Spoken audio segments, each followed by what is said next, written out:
Hello friends, ओम श्री गणेशाय नमः। जय माता दी।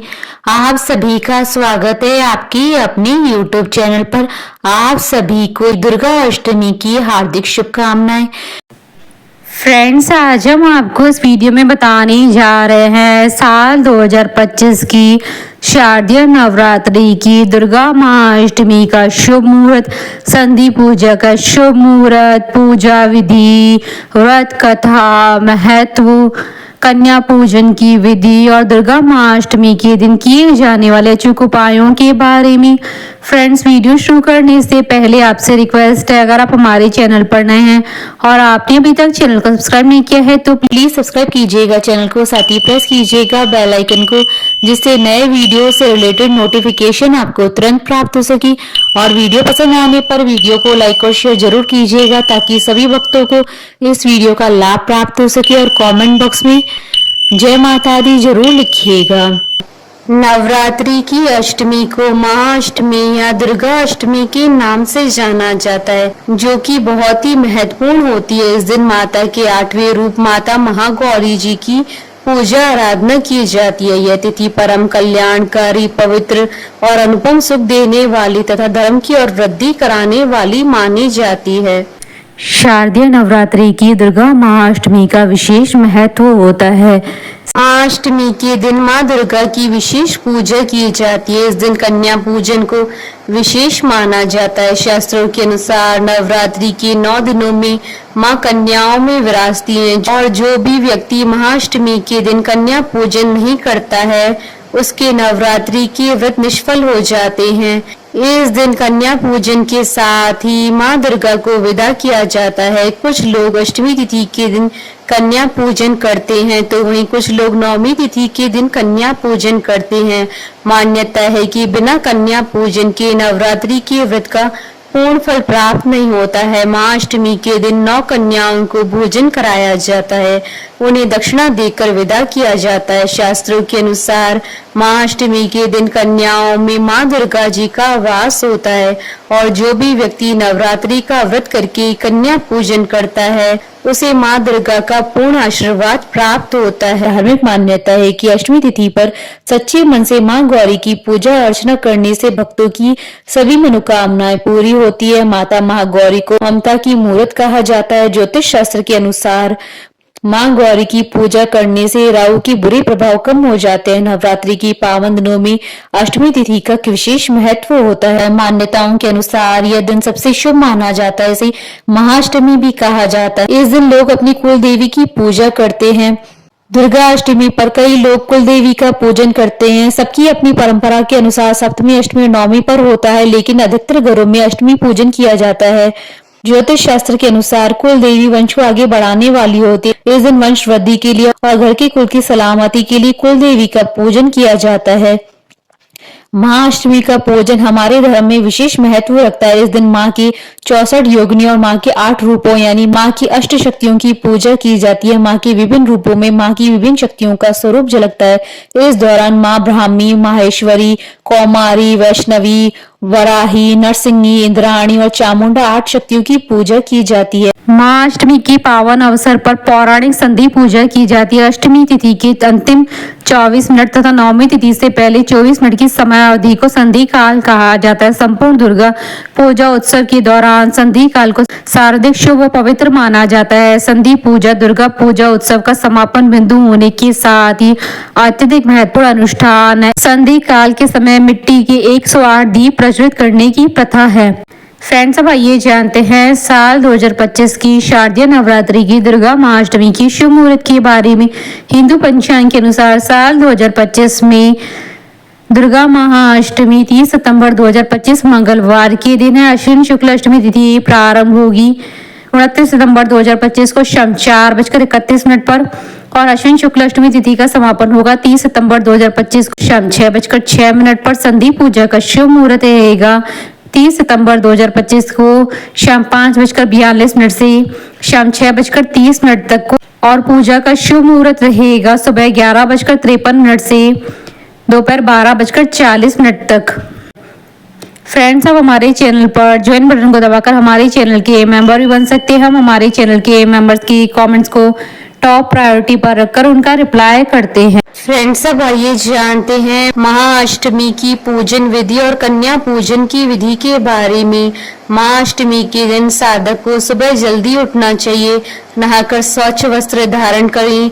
इसके बाद पूजा करने का संकल्प लें। इसके बाद जहां पर आप नवरात्रि के पूरे 9 दिन पूजा करते आए हैं, वहीं पर महाअष्टमी की पूजा भी करें। पूजा में मां को रोली या कुमकुम का तिलक करें और उन्हें फूलों की माला पहनाएं, उन्हें फूल अर्पित करें। इसके बाद गोबर के उपले से अगारी करें और उसमें लौंग, कपूर और बताशे चढ़ाएं और मां दुर्गा की कपूर से आरती उतारें। मां दुर्गा जी की आरती करने के बाद 9 वर्ष से छोटी 9 कन्याओं का पूजन करें। कन्या पूजन में सर्वप्रथम कन्याओं के पैर धुलाकर उन्हें आसन पर एक पंक्ति में बिठाएं।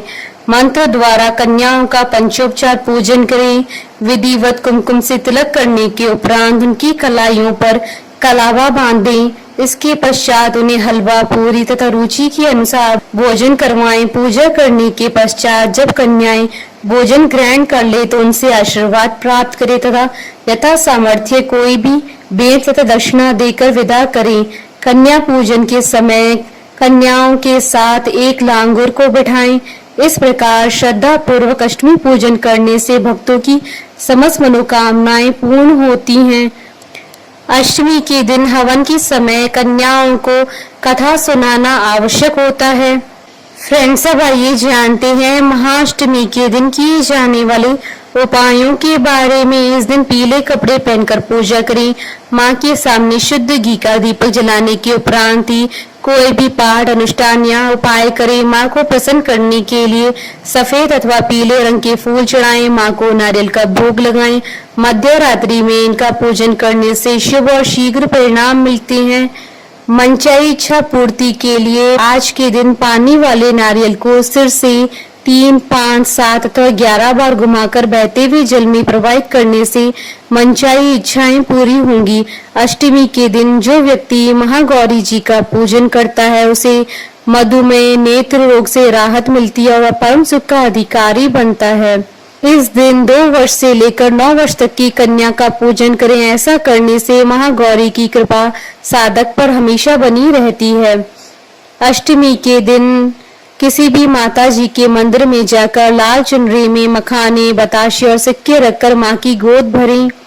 दुर्गा अष्टमी की रात में अपने घर के मुख्य दरवाजे पर रात्रि 12 बजे गाय की घी का एक दीपक जलाने से सारे दुर्भाग्य दूर हो जाते हैं। संभव हो तो दुर्गा अष्टमी की रात में किसी प्राचीन दुर्गा मंदिर में जाकर देवी मां के चरणों में 8 कमल के पुष्प चढ़ाने से माता रानी शीघ्र ही प्रसन्न हो जाती है। दुर्गा अष्टमी की रात को अपने घर में या दुर्गा मंदिर में दुर्गा चालीसा का पाठ करने से घर परिवार में सदैव शांति का माहौल बना रहता है। फ्रेंड्स, अब आइए प्रारंभ करें मां दुर्गा जी की कथा। पौराणिक कथाओं के अनुसार असुरों के अत्याचार से तंग आकर देवताओं ने जब ब्रह्मा जी से सुना कि दैत्यराज को यह वर प्राप्त है कि उसकी मृत्यु किसी कुंवारी कन्या के हाथ से होगी, तो सब देवताओं ने अपने सम्मिलित तेज से देवी के इन रूपों को प्रकट किया। विभिन्न देवताओं की देह से निकले हुए इस तेज से देवी के विभिन्न अंग बने। भगवान शंकर के तेज से देवी का मुख प्रकट हुआ, यमराज के तेज से मस्तक के केश, विष्णु जी के तेज से भुजाएं, इंद्र के तेज से कमर, वरुण के तेज से जंघा, पृथ्वी के तेज से नितंब, ब्रह्मा के तेज से चरण, चंद्रमा के तेज से स्तन, सूर्य के तेज से दोनों पैरों की उंगलियां, प्रजापति के तेज से सारे दांत, अग्नि के तेज से दोनों नेत्र, संध्या के तेज से भुहें और वायु के तेज से कान तथा अन्य देवताओं के तेज से देवी के भिन्न भिन्न अंग बने। फिर शिव जी ने उस महाशक्ति को अपना त्रिशूल दिया, लक्ष्मी जी ने कमल का फूल, विष्णु जी ने चक्र, अग्नि ने शक्ति व बाणों से भरे तरकश, प्रजापति ने स्फटिक मणियों की माला, वरुण ने दिव्य शंख, हनुमान जी ने गदा, शेषनाग जी ने मणियों से सुशोभित नाग, इंद्र ने वज्र, भगवान राम ने धनुष, वरुण देव ने पाश व तीर, ब्रह्मा जी ने चारों वेद तथा हिमालय पर्वत ने सवारी के लिए सिंह प्रदान किया। इसके अतिरिक्त समुद्र ने बहुत ही उज्जवल हार, कभी न फटने वाले दिव्य वस्त्र, चूड़ामणि, 2 कुंडल, हाथों के कंगन, पैरों की नुपुर तथा अंगूठियां बेट की, इन सब वस्तुओं को देवी ने अपनी 18 भुजाओं में धारण किया। इस प्रकार देवों के तेज से माँ दुर्गा का जन्म हुआ। यह तिथि शुक्ल पक्ष की अष्टमी तिथि थी। माँ दुर्गा को सबसे शक्तिशाली हथियार दिया गया। माँ दुर्गा ने दुर्गम के साथ युद्ध की घोषणा कर दी। माँ ने दुर्गम का वध कर दिया। इसके बाद से ही दुर्गा अष्टमी की उत्पत्ति हुई। तभी से ही दुर्गा अष्टमी की पूजा करने का विधान है। इस दिन शस्त्रों की पूजा भी की जाती है। माँ दुर्गा इस सृष्टि की आद्य शक्ति है, यानी आदि शक्ति है। पितामह ब्रह्मा जी, भगवान विष्णु और भगवान शंकर जी उन्हीं की शक्ति से सृष्टि की उत्पत्ति, पालन पोषण और संहार करते हैं। अन्य देवता भी उन्हीं की शक्ति से ही शक्तिमान होकर सारे कार्य करते हैं। बोलिए जयकारा माँ माई द सच्चे दरबार की जय। हमारे साथ इस वीडियो में अंत तक बने रहने के लिए आपका धन्यवाद। ओम श्री गणेशाय नमः। जय माता दी।